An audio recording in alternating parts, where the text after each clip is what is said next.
नमस्कार, आप देख रहे हैं एचएनएन न्यूज पर 24 घंटे 24 रिपोर्टर और मैं हूं आपके साथ आलोक गौड़।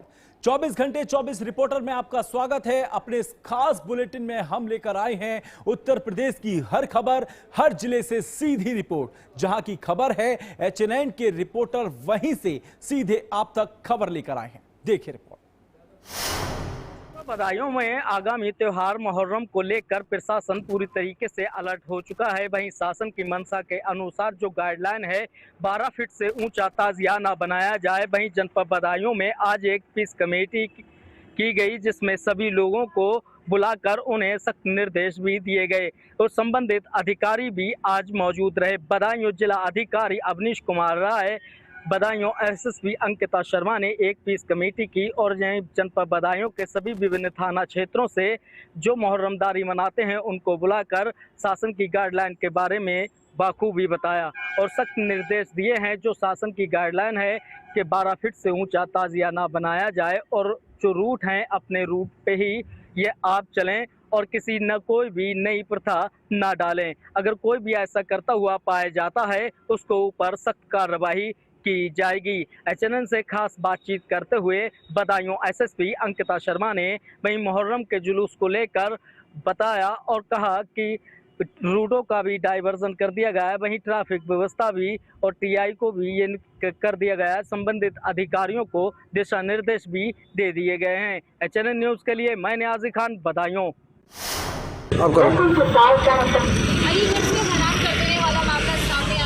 एक 40 वर्षीय महिला ने 17 साल के बच्चे के साथ संबंध बनाया। बताया जा रहा है कि जबरदस्ती अपने भतीजे, रिश्ते में लगने वाले भतीजे के साथ जबरदस्ती संबंध बनाए। पिछले 2.5 साल से ये महिला उस बच्चे को परेशान कर रही थी, उस पर दबाव बना रही थी और उसे जेल भेजने की धमकी दे रही थी। हालांकि जब महिला प्रेग्नेंट हुई, ये मामले का खुलासा हुआ है। किशोर के परिजनों ने मामला दर्ज करवाया।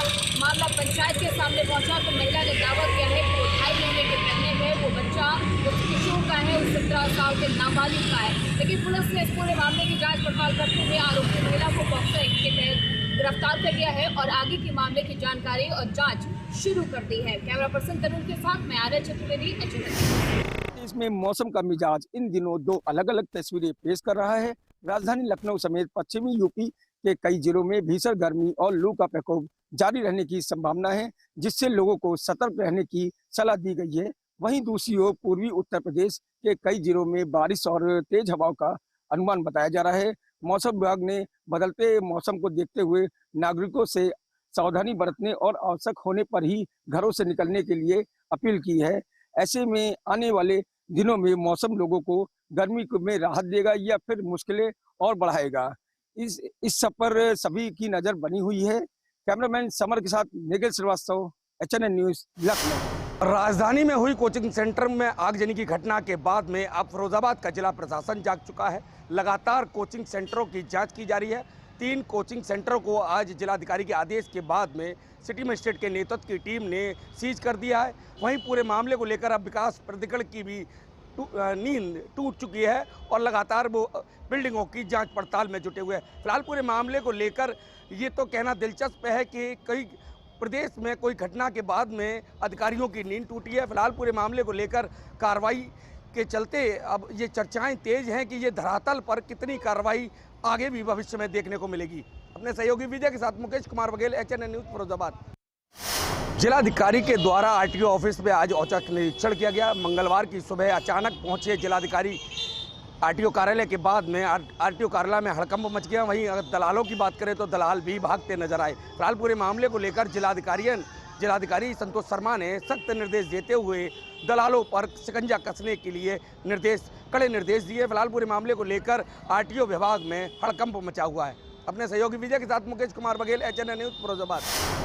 उत्तर प्रदेश के लखीमपुर खीरी में आज मुहर्रम की सातवीं को लेकर पुलिस प्रशासन पूरी तरह अलर्ट मोड पर है। आपको बता दें कि कल प्रधान थाना क्षेत्र के अगर बुजुर्ग में छठी के जुलूस के दौरान एक भंडारे का कार्यक्रम आयोजन किया जा रहा था। उसी बीच 2 पक्षों में कहासुनी हो गए और विवाद बढ़ गया। हालांकि पुलिस की सतर्कता के चलते बड़ा विवाद उत्पन्न नहीं हो पाया। पुलिस ने कार्रवाई कर दी है और उसके बाद पुलिस चप्पे चप्पे पर तैनात है। ड्रोन कैमरे से निगरानी की जा रही है। फरदान थाना क्षेत्र में लगातार थानाध्यक्ष निराला तिवारी और पर्याप्त पुलिस फोर्स जहां पर कल विवाद हुआ था वहां पर तैनात है और निगरानी की जा रही है। इसके अलावा पूरे जनपद की अगर बात की जाए तो जनपद भर में पुलिस फोर्स आज मुहर्रम की 7वीं को लेकर मुस्तैद है। कस्बा खीरी में भी मुहर्रम की 7वीं को लेकर पुलिस प्रशासन अलर्ट मोड पर है। आपको बता दें कि सहायक पुलिस अधीक्षक विवेक तिवारी भी कस्बा खीरी पहुंचे और लोगों से संवाद स्थापित किया है और अमन शांति के साथ पर्व मनाए जाने की अपील की है। तो कुल मिलाकर लखीमपुर खीरी प्रशासन आज मुहर्रम की 7वीं का जुलूस सकुशल संपन्न कराए जाने को लेकर चप्पे चप्पे में तैनात है और इसके अलावा संवेदनशील इलाकों में भारी पुलिस फोर्स भी तैनात किया गया और जो कल अगर बुजुर्ग में विवाद हुआ था उसके बाद वहां पर ड्रोन कैमरे से भी निगरानी की जा रही है। HNN 24/7 के लिए शाहनवाज गौरी, लखीमपुर खीरी। महेश सैनी हत्याकांड के आरोपी से आज सुबह तड़के जहांगीराबाद पुलिस की मुठभेड़ हो गई। मुठभेड़ के दौरान आरोपी शिवम सैनी पुलिस की गोली लगने से घायल हो गया। पुलिस ने उसके कब्जे से अवैध असलहा बरामद किया है। पुलिस के मुताबिक बीती 21 तारीख की रात में शराब पार्टी के दौरान आरोपी शिवम ने अपने दोस्त महेश सैनी से हुए विवाद के बाद उसे गोली मार दी थी, जिससे उसकी मौत हो गई थी। तभी से पुलिस की टीमें आरोपी की तलाश में जुटी थी। पुलिस के मुताबिक कल उसे गिरफ्तार कर लिया गया, जबकि उससे पूछताछ के बाद जब उसने बताया कि जुगसाना खुर्द के रास्ते में जो जंगल पड़ते हैं वहां उसने उस पिस्टल को छुपा रखा है। पुलिस का कहना है कि आज सुबह तड़के जब उससे अवैध जो हथियार है उसकी बरामदगी के लिए, आला कत्ल की बरामदगी के लिए पुलिस उसे लेकर जब वहां गई थी तो उसने पुलिस अभिरक्षा से भागने का प्रयास किया। आरोप है कि इसी दौरान आरोपी द्वारा वहां छुपाई गई पिस्टल से पुलिस टीम पर जान से मारने के नियत से फायरिंग कर दी, जिसकी जवाबी कार्रवाई में पुलिस की एक गोली बदमाश के पैर में जा लगी, जिससे वह घायल हो गया। पुलिस ने शिवम सैनी को गिरफ्तार कर अस्पताल में भर्ती कराया है, जिसके कब्जे से 4 जिंदा और 1 खोखा कारतूस भी पुलिस ने बरामद किए हैं। फिलहाल पुलिस ने गिरफ्तारी और बरामदगी के संबंध में मामला दर्ज करते हुए शातिर को न्यायिक अभिरक्षा में भेज दिया है, जबकि पुलिस आगे की कार्रवाई में जुटी हुई है। अपने सहयोगी फिरोज मलिक के साथ मैं हामिद सैफी, HNN न्यूज, बुलंदशहर।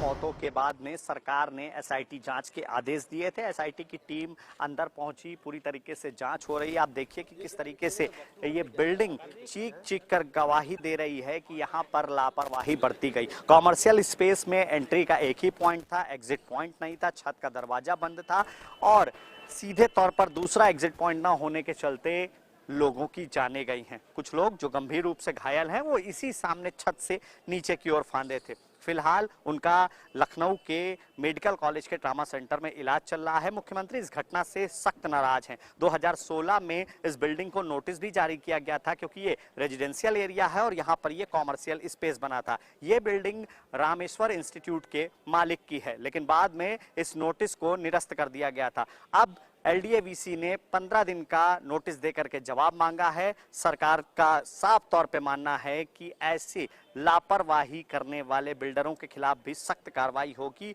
सूत्र बताते हैं कि इस पर भी बुलडोजर चलेगा। लेकिन सबसे बड़ा सवाल है कि जब इस बिल्डिंग का निर्माण हो रहा था तब लखनऊ विकास प्राधिकरण कहाँ था? तब उस वक्त के सुपरवाइजर, जेई और एक्सियन पर क्या कोई एक्शन होगा? क्या उनके खिलाफ कोई कार्रवाई होगी? इसमें जो उस वक्त कार्यरत रहे होंगे वो या तो दूसरे जिलों में नौकरी कर रहे होंगे या तो रिटायर हो गए होंगे। लेकिन अगर उनके खिलाफ कार्रवाई होती है तो ये प्राधिकरण में बैठे भ्रष्टाचारियों के लिए एक बहुत बड़ा मैसेज होगा। फिलहाल मुख्यमंत्री योगी आदित्यनाथ जिस तरीके से नाराज हैं, सूत्र बताते हैं कि कार्यवाही का स्तर केवल निचले लेवल का ही नहीं रहेगा, बल्कि इसमें ऊपरी तौर पर भी यानी कि बड़े पदों पर भी कार्रवाई करी जाएगी जिनकी इस पूरे मामले में लापरवाही सामने आई है। जितने भी 15 शव थे वो फिलहाल लखनऊ से अब जा चुके हैं। सरकार ने फौरी तौर पर जो मृतक थे उनके परिजनों को 5-5 लाख रुपए के जो चेक हैं वो भी सौंपे हैं। लेकिन आज भी ये सवाल बना हुआ है कि वो 15 बच्चे जो किसी के घर का चिराग थे, केवल और केवल एक बिल्डर की लालच और भ्रष्टाचार की भेंट चढ़ गए। वीडियो जर्नलिस्ट समर के साथ पुनीत मोहन, HNN न्यूज, लखनऊ। लखनऊ शिक्षण संस्थान में लगी आग के बाद मेरठ जिला प्रशासन भी अब अलर्ट मोड पर है। यहाँ पर 6 सदस्य टीम बनाई गई है और तमाम शिक्षण संस्थानों और कोचिंग सेंटरों की जांच के आदेश जिलाधिकारी डॉक्टर वी.के. सिंह के द्वारा दिए गए हैं। जिलाधिकारी डॉक्टर वी.के. सिंह ने बताया कि यहाँ पर तमाम जो कोचिंग सेंटर हैं जो अवैध तरीके से चल रहे हैं उनको तुरंत सील किया जाएगा और टीम बनाकर उनकी जांच कराई जाएगी। फिलहाल देखा जा रहा है कि जिस तरह से लखनऊ में आग लगी है और कई बच्चों की वहां पर जलकर मौत हुई है, उसी के चलते अब जिला प्रशासन मेरठ में अलर्ट हो चुका है और लगातार तमाम शिक्षण संस्थानों की चेकिंग करने की बात कहता नजर आ रहा है। तो वहीं अग्निशमन विभाग की हम बात करें तो आखिरकार अग्निशमन विभाग भी नींद से तभी जागता है जब कोई बड़ा हादसा हो जाता है, उसी तरह जिला प्रशासन भी नींद से तभी जागता है जब कोई बड़ा हादसा होता है। आखिरकार इन शिक्षण संस्थानों की पहले ही क्यों जांच नहीं की जाती कि वहां पर आग बुझाने के यंत्र या आपातकाल से निपटने के लिए पूरी व्यवस्था है या नहीं। अब यही देखना है कि जिलाधिकारी ने जो यहाँ पर टीम बनाई है वो कितनी जल्दी यहाँ पर चेकिंग अभियान चलाएगी और कितने कोचिंग सेंटरों को यहाँ पर सील करेगी। Manish Parashar, HNN news, Meerut. और यहाँ वक्त हो चला है छोटे से ब्रेक का, खबरें और भी हैं, जल्द लौटेंगे।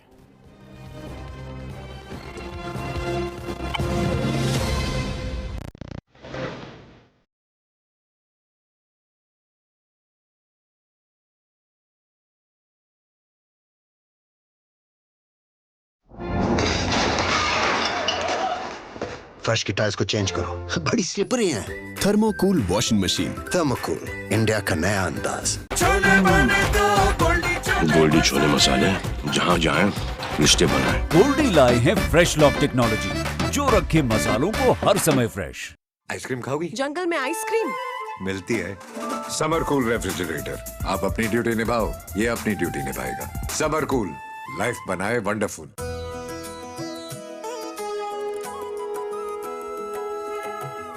पुकारे आओ रे, हर हर शंभु गाओ रे, हरिद्वार में कुंभ सजे, श्रद्धा की डुबकी लगाओ रे। हर हर गंगे गंगे, हर हर गंगे, भस्म रमाए साधु चल रहे, गूंजे शिव के नाम। गंग किनारे दिव्य अलौकिक ओजस पूरा धाम, युगों युगों का पर्व ये पावन मिलकर सभी मनाओ रे। हरिद्वार में कुंभ सजे, श्रद्धा की डुबकी लगाओ रे। हर हर गंगे गंगे, हर हर गंगे। 14 जनवरी 2027 से हरिद्वार में सजेगा आस्था, अध्यात्म और सनातन चेतना का विराट संगम। आइए इस दिव्य महापर्व के साक्षी बने। पेट दबा, रोग दबा, सबको पता, फिर तुझको नहीं क्यों है पता। पेट दबा, रोग दबा, एक ही जगह। यशस्वी प्रधानमंत्री श्री नरेंद्र मोदी जी के मार्गदर्शन एवं माननीय मुख्यमंत्री श्री योगी आदित्यनाथ जी के संकल्पों से आज उत्तर प्रदेश जैव विविधता, जल एवं पर्यावरण को संरक्षण देने वालों में अग्रणी है। प्रदेश सरकार के संकल्प का सुखद प्रतिफल है कि विगत 9 वर्षों में राज्य में रिकॉर्ड 242 करोड़ से अधिक पौधारोपण किया जा चुका है। हरित आवरण में लगभग 3.5 लाख एकड़ की वृद्धि हुई है। इसी का सुफल है कि आज प्रदेश का लगभग 10% भूभाग वनों एवं वृक्षों से आच्छादित है। प्राकृतिक सौंदर्य से परिपूर्ण रामसर साइट प्रदेश की ग्रीन रेवोल्यूशन की गाथा बयान कर रहा है। प्रत्येक जनपद में अमृत वन पर्यावरण को संजीवनी प्रदान कर रहे हैं। यशस्वी प्रधानमंत्री जी की प्रेरणा से शुरू हुआ एक पेड़ माँ के नाम का अभियान अब जन आंदोलन का रूप ले चुका है। जब हर तरफ खबरों का शोर हो, जब सच और अफवाह में फर्क ना हो, तब एक चैनल उठता है सवालों की रोशनी लेकर, आपके हित की आवाज बनकर। HNN न्यूज़, जुनून सच दिखाने का।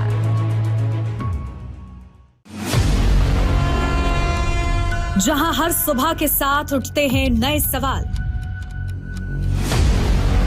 जहां हर ओर गूंजती है जनता की आवाज, गांव की चौपाल हो या सत्ता का दरबार, सियासी आग हो या रिश्तों का जहर, देश के सबसे बड़े सूबे की 5 बड़ी खबर। यूपी बोलता है HNN न्यूज़ पर सुबह 8 बजे।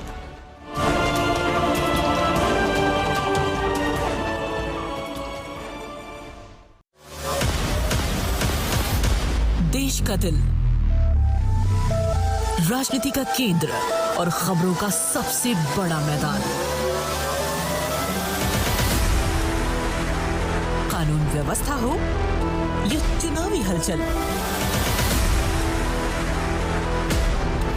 सरकारी फैसले हो या शहरों का बदलाव,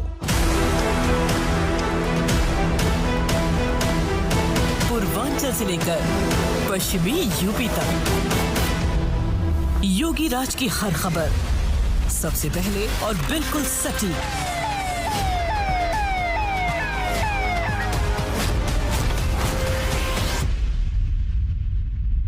क्योंकि जब यूपी बोलता है तब पूरा देश सुनता है। किसी अपराधी और किसी माफिया की हैसियत नहीं जो सिर उठा करके सड़कों पर चल सके। HNN न्यूज पर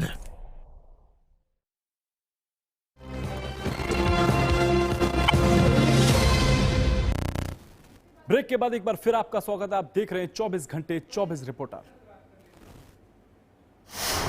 नोएडा में मौसम ने ली करवट। मौसम नोएडा का बदल चुका है और अब हवाएं ठंडी चल रही हैं। वहीं गर्मी से नोएडा वासियों को राहत मिली है। आपको बता दें कि मौसम पिछले कुछ दिनों से काफी ज्यादा गर्म था और साथ ही साथ उमस भी थी। अब नोएडा वासियों को उमस से राहत मिली है।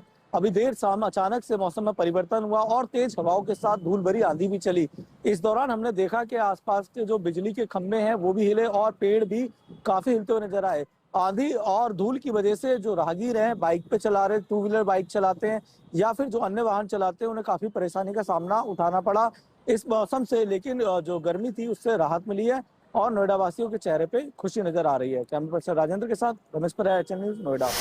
लखनऊ में आगजनी की घटना के बाद नोएडा के अंदर तमाम कोचिंग सेंटर पे कार्रवाई करते हुए नोएडा के शिक्षा विभाग और फायर विभाग की टीम के साथ साथ सिटी मजिस्ट्रेट के साथ एक टीम संयुक्त रूप से काम कर रही है।